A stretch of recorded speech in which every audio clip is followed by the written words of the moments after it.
બ્રહ્મ સંબંધ મંત્ર એટલે કે નિવેદન મંત્ર, એનું અનુસંધાન કરવાની આજ્ઞા, એનું સ્મરણ કરવાની આજ્ઞા નવરત્ન ગ્રંથમાં શ્રી મહાપ્રભુજી વલ્લભાચાર્યજીએ આપે કરી છે. જે શ્લોક છે બીજો, નિવેદનમ તુ સ્મર્તવ્યમ સર્વથા તાદૈશ જનૈઃ.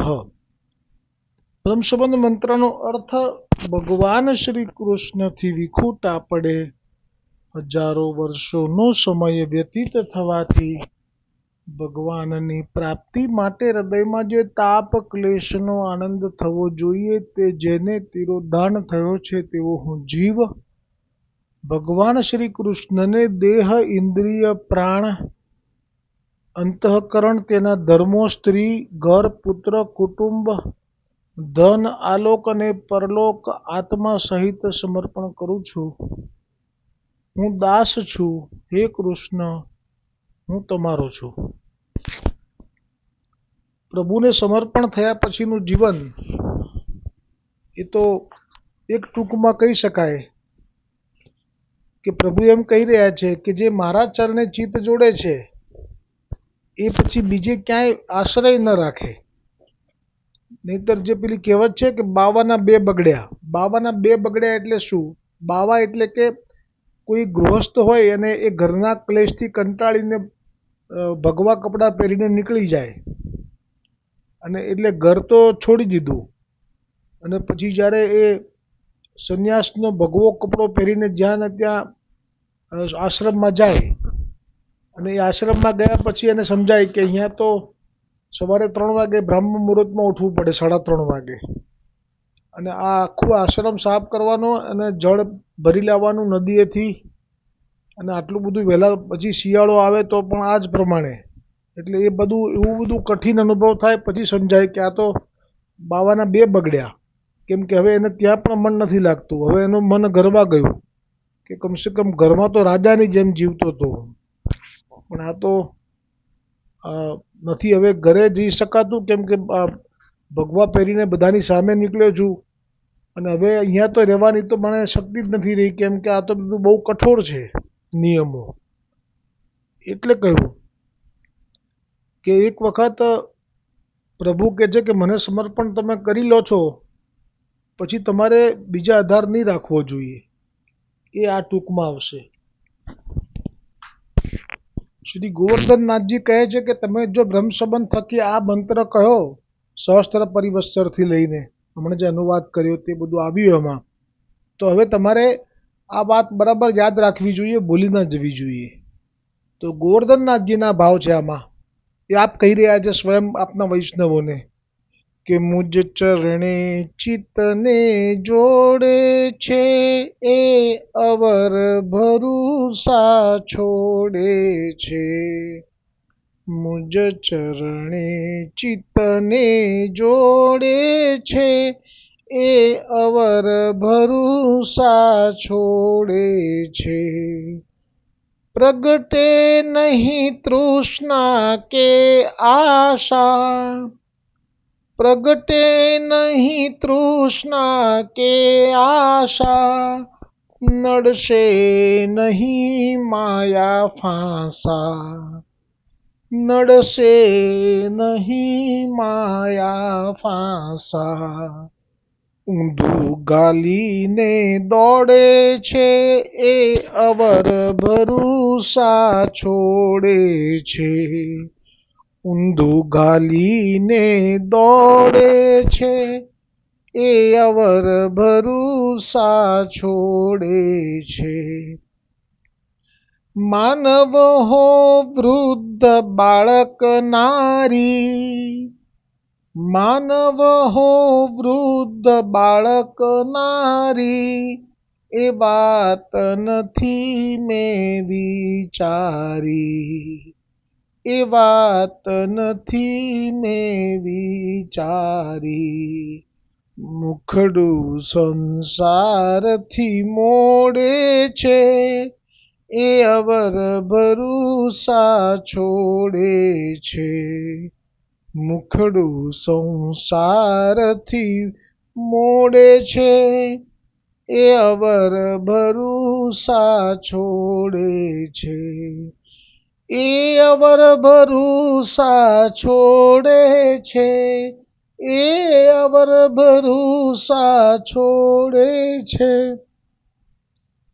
એ અવર ભરૂસા છોડે છે, મુજ ચરણે ચિતને જોડે છે, મુજ સ્વરૂપમાં ચિતને જોડે છે, એ અવર ભરૂસા છોડે છે.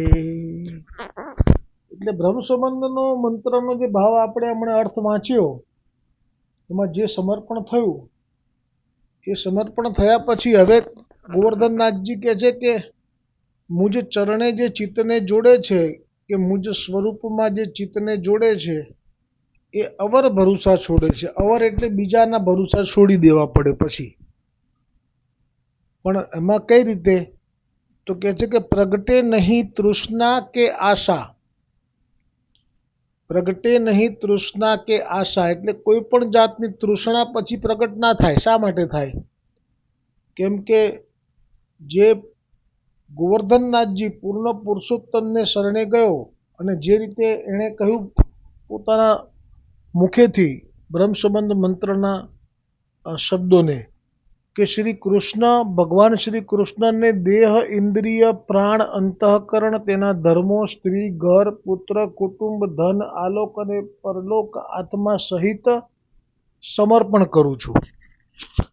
તો પછી એમના ચિત્તમાં હવે આ કોઈ જે બોલી ગયા નામ આપણે, એના વિશે કોઈ પણ જાતની તૃષ્ણા અને ક્યાં તો આશા એ મનમાં રહેવી ના જોઈએ, એવી શરત છે. નહીંતર અર્થ શું રહ્યો? પ્રગટે નહીં તૃષ્ણા કે આશા, નડશે નહીં માયા ફાંસા. અને જો તમારા હૃદયમાં આ સમર્પણ સાચું હશે, અને સાચું કરવા માટે જ આપણે આ સત્સંગ કરીએ છીએ. મારું પણ કાચું હતું, પણ જ્યારથી આપ બધાની સાથે આ સત્સંગ નિવેદનનું અનુસંધાન કરવાનું એક વખત નિર્ણય લેવાઈ ગયું, અને એમાં પછી તમારા ને બધાના સંગથી જ મને પણ હવે સમજાય છે, એમ તમને સમજાતું હશે જરૂર, કે હવે જો આપણે આટલું બધું સમર્પણ કરીને બેઠા છીએ, પછી જો તૃષ્ણા કે આશા રાખીએ એ તો વ્યર્થ છે. કેમ કે પછી એમને આધીન થયા પછી તો એ જેમ રાખે એમ રહેવાનું. એ જે સવાર પાડે એવી જ પડે, અને એ જેવો દિવસ પસાર કરાવે એવો જ જાય. એમાં પ્રારબ્ધ બી વચ્ચે આવે તો ભોગવાતું જાય કદાચ. પણ આપણને અંદરથી પોતાની કોઈ તૃષ્ણા કે આશા પ્રગટ ના થાય, ના થવી જોઈએ, એવો ભાવ થયો. પછી કે તો નડશે નહીં માયા ફાંસા. જો કોઈ તૃષ્ણા કે આશા હૃદયમાં નહીં આવે તો પછી તમને માયા સ્પર્શ નહીં કરી શકે. એટલે એનો અર્થ એવો થયો કે જો તમે હજી પણ તૃષ્ણાને આશા રાખશો કે ઠાકોરજીને સમર્પિત થઈ ગયા પછી પણ તમને જો હજી ભોગવવા છે લૌકિક, તો પછી તમારે માયાના ફાંસા, એમાં તમારે એનું જે દુઃખ છે માયાથી ગ્રસિત જીવોનું, એ પણ તમારે ભોગવવું પડશે. બાકી તો ઊંધું ગાલીને દોડે છે. ઊંધું ગાલીને એટલે આંખો મીચીને બસ, પછી બીજું એને નહીં કંઈ નહીં આવડે. કોઈ મેળ મર્યાદા પણ કદાચ નહીં આવડતી હોય, સેવા પણ નહીં હોય, અને મેળ મર્યાદા પણ નહીં હોય. પુષ્ટિ માર્ગના સિદ્ધાંતો નહીં જાણતો હોય. અરે એને વિવેક પણ નહીં હોય. બોલવામાં પુષ્ટિ વાણીનો શબ્દોનો પણ એની પાસે કોઈ એ નહીં હોય. તો એને કંઈ જરૂર નથી. ઊંધું ગાલીને દોડે છે એટલે કે બસ એક જ એને ખબર છે કે મારું તો સમર્પણ થઈ ગયું ગોવર્ધનનાથજીને, હવે મારે કશું રહ્યું નહીં. અને છેલ્લે એ અવર ભરોસા છોડે છે. તો આ જે માત્રા હોય છે જે વૈરાગ્યની, કે ભાઈ એક વખત બ્રહ્મ સંબંધ થયો પછી આશા કે તૃષ્ણા એ ખરેખર પ્રગટવા તો ના જ જોઈએ, પણ છતાંય કોઈને પ્રગટે છે એવા પ્રસંગો છે. જેમ કે પેલા વ્યાસ જે હતા, રાણા વ્યાસ, તો એમને બ્રહ્મ સંબંધ થયા પછી જ એક ગોધરાણી દેસાઈણી જોડે મન લાગી ગયું. અને પછી એ ભાગ્ય પાસે ફરિયાદ ગઈ, એને પકડવા આવ્યા તો ભાગી જવું પડ્યું લઈને દેસાઈણીને. આને કહેવાય કે એક વખત સંબંધ થયા પછી, બ્રહ્મ સંબંધ થયા પછી આ બધું થાય તો પછી માયા ફાંસા નડે. એટલે કે એને પકડી લેવા માટે, એને દંડ આપવા માટે સિપાહીઓ દોડેલા હતા. પણ પછી એને તરત અહેસાસ થયો કે આ હું શું કરું છું, હું તો વલ્લભનો છું. મને વલ્લભે હનુમાન ઘાટ ઉપર હું મરવા પડ્યો હતો, આત્મહત્યા કરવા માટે તૈયાર થઈને બેઠેલો હતો, અને આપે જ એવી રીતે વાણી ઉચ્ચારી કે આત્મહત્યા કરે તો આવી ગતિ થાય, એટલે તો હું એમને શરણે ગયો અને હવે હું આ કાર્ય કરું છું. એની સાથે જ એમને બધું આ છૂટી ગયું અને પછી ઊંધું ગાલીને દોડે છે. પછી તો એમનું જીવન વલ્લભની આજ્ઞામાં જ ગયું. તો એવો સમય આવ્યો કે એક રાજપૂતાણી ક્ષત્રાણી એને સતી થવાનું હતું, પણ એ દૈવી હતી અને નદી કિનારે જ્યાં સ્મશાન, નદી કિનારે જ્યાં ચિતા કરી એના પતિની, અને એને પણ જોડે બળવા માટે આજ્ઞા કરી સતી થવું હતું. એટલે ત્યારે આ જ રાણા વ્યાસે ઈશારા કરી અને બીજા વૈષ્ણવ સાથે વાતચીત કરીને એવી વાત કરી લીધી કે જે કોઈ પણ સતી થાય આ સમય, અત્યારે એ સમય હતો પહેલાં કે જ્યારે સીધા પતિનું લોકનું પ્રાપ્તિ થતી, પણ હવે સમય એ નથી રહ્યો, કલીના દોષથી ભરપૂર છે, એટલે અત્યારે તો અવગતિ થાય એ વાત કરી. અને તરત જ પેલીની સત ઉતરી ગયું અને દેવી હતી એટલે આના ઘરમાં રહી રાણા વ્યાસજીના, અને રાણા વ્યાસજીના વસ્ત્રની ધોતીની ધોવાની સેવા કરી અને એ પોતે પણ શુદ્ધ થઈ ગઈ અને એને પણ બ્રહ્મ સંબંધ થયો ગુસાઈજીથી. એટલે કોઈને તરત જ આ તૃષ્ણા અને આશા છૂટી જાય, તો કોઈને કદાચ થોડી વહેલી મોડી થાય. નંદદાસજીને પણ એવું હતું, બ્રહ્મ સંબંધ થયા પહેલાં તો એ બહુ વાસનામય વિચારો હતા, એટલે એમણે કબૂલ બી કરેલું છે કે આવું જ હતું. જ્યાં આવ્યા હતા વિશ્રાંત ગૃહ ઉપર, વિશ્રાંત ઘાટ ઉપર, અને જે સ્ત્રીઓ સ્નાન કરતી હતી એમાં પણ કામ બુદ્ધિ હતી, એ બધું કબૂલ કર્યું છે ગુસાઈજી પાસે.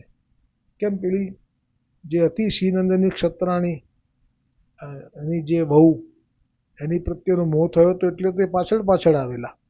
પણ આ બધું સમય બ્રહ્મ સંબંધ થાય પછી તો પછી કહ્યું બીજી ટૂંકમાં કે માનવ હો વૃદ્ધ બાળક નારી, એટલે આ ગોવર્ધનનાથજી કહે છે કે પછી કોઈ મનુષ્ય હોય હુષ્ટપુષ્ટ કે કોઈ વૃદ્ધ થઈને આવે મારી પાસે બ્રહ્મ સંબંધ લેવા વલ્લભ થકી, કે બાળક હોય કે નારી હોય, નાનું બાળક પણ ભલે ને રહ્યું કે નારી સ્ત્રી ભલે રહી અબળા, એ વાત નથી મેં વિચારી.